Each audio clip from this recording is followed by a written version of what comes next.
Baik, topik pertama dalam mata kuliah matematika diskrit adalah mengenai logika, di mana di sini sebelum kita mempelajari tentang logika, kita pahami dulu apa itu yang disebut dengan proposisi. Proposisi adalah kalimat deklaratif yang dia memiliki nilai kebenaran, entah itu nilainya benar atau salah, dan tidak mungkin ada kalimat yang memiliki kedua nilai ini sekaligus secara bersamaan. Jelas tidak mungkin ya, karena benar dan salah ini adalah saling bertolak belakang. Benar dan salah ini disebut dengan nilai kebenaran atau truth value. Kemudian ini adalah contoh-contoh proposisi. Kita bisa lihat contoh A, B, dan C. Ini adalah proposisi karena bisa kita nilai apakah pernyataan itu benar atau salah. Begitu pula yang D, E, F. Itu juga contoh proposisi yang bisa dinilai benar atau salahnya. Untuk A, B, dan C itu pernyataan-pernyataan yang bernilai benar. Sedangkan D, E, F itu adalah pernyataan-pernyataan yang bernilai salah. Karena dia punya nilai kebenaran, maka A sampai F ini, sampai G, ini disebut dengan proposisi. Kita bisa lihat contohnya, salah satunya adalah Soekarno adalah Presiden Indonesia yang pertama. Ini adalah pernyataan yang bernilai benar. Kemudian contoh yang salahnya adalah ini, G. Hasil penjumlahan dua bilangan genap adalah bilangan ganjil. Ini jelas pernyataan yang bernilai salah, karena penjumlahan dua bilangan genap adalah bilangan genap lagi. Kemudian, untuk yang contoh H dan I, ini pun juga proposisi, karena dari kalimatnya ini bisa kita nilai apakah dia bernilai benar atau salah. Hanya saja kita belum mengetahui nilai kebenarannya ya. Suhu di permukaan laut adalah 21 derajat Celcius. Nah, ini kita tidak punya ilmunya, tidak punya pengetahuan mengenai ini, tapi jelas ini akan bisa dinilai benar atau salahnya. Begitu pula yang I, kehidupan hanya ada di planet bumi. Ini yang masih dalam penelitian juga kan ya. Jadi kalimat ini pun juga proposisi yang nantinya bisa bernilai benar atau salah. Kemudian yang contoh J, kerjakan soal ini. Kemudian K, di mana lokasi kampus Telkom University? Kalimat ini tidak bisa kita nilai benar atau salahnya. Dia tidak punya nilai benar atau salah. Dia tidak punya nilai kebenaran. Ya, maka J dan K ini bukan proposisi.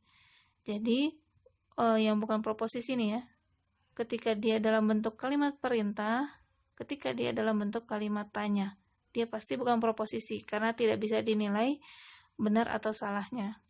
Kemudian L, M, dan N, ini pun juga contoh bukan proposisi. Kenapa? Karena dia ada nilai relatifnya. Ya, tidak eksak.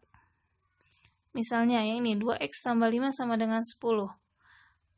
Di sini kalau saya isi x-nya sama dengan 3, berarti kan 6 tambah 5 sama dengan 10 bernilai salah. Ya, jadi proposisinya bernilai salah. Sedangkan kalau saya di sini x-nya saya isi dengan 5 per 2, 2 kali 5 10, 10 bagi 2 adalah 5, 5 tambah 5 sama dengan 10, maka dia bernilai benar.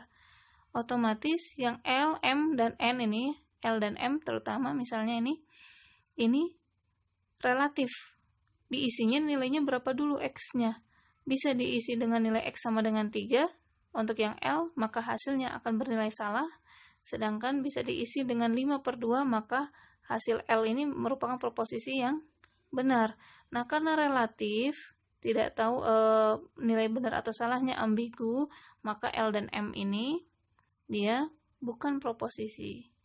Sedangkan yang N, Sinta lebih cantik dari Ayu, ini pun juga bukan proposisi karena sifatnya sama dengan yang L dan M. Relatif, tergantung siapa yang menilai. Ya, jadi hal-hal yang relatif itu bukan proposisi.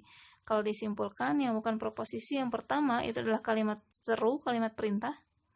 Yang kedua kalimat tanya, yang ketiga kalimat yang bernilai relatif.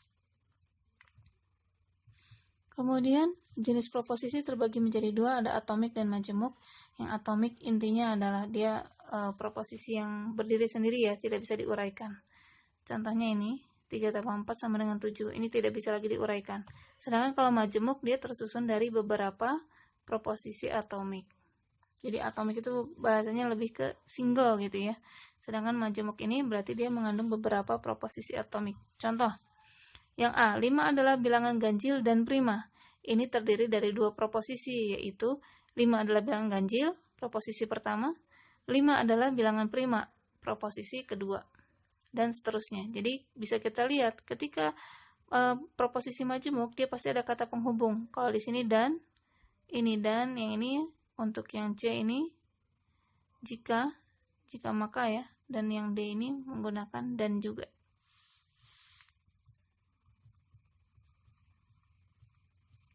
Ya, latihan soal ini bisa dicoba ya. Misalnya yang A ini apakah proposisi? Dia adalah proposisi karena dia bernilai salah, Bandung bukan ibu kota provinsi Kalimantan Barat, dan seterusnya. 4 salah satu faktor dari 13. Salah ya, karena tidak ada perkalian 4 kali sekian yang menghasilkan 13. Kemudian yang E, hati-hati terjebak oleh pernyataan yang E. E ini adalah proposisi. Ya. Jadi, apapun nilai X dan Y-nya, dia pasti akan selalu benar. Saya isi X-nya 1, Y-nya 2, maka di sini 2 ditambah 1. Sama saja, sama-sama 3. Jadi yang E ini adalah proposisi yang bernilai benar. Selanjutnya adalah mengkombinasikan proposisi. Jadi tadi kita punya proposisi atomik, kemudian mau dibikin majemuk, maka kita kombinasikan antara proposisi-proposisi atomik. Nah, mengkombinasikan proposisi itu menggunakan yang disebut dengan operator logika. Operator logika itu ada beberapa. Untuk yang dasar terdiri dari 3 ini ya. Dan, atau, sama, tidak. Ya, ini dan, atau, tidak. Jadi, 3 kalimat ini merupakan operator logika dasar. Ya. Nantinya akan dikenalkan juga operator logika yang lainnya. Ini secara definisi. Jadi misalkan P itu adalah proposisi, dia satu kalimat sendiri. Q itu adalah proposisi, satu kalimat sendiri. Kalimat yang merupakan proposisi ya. Kemudian disebut kombinasi secara konjungsi atau conjunction. Itu menggunakan notasi seperti ini.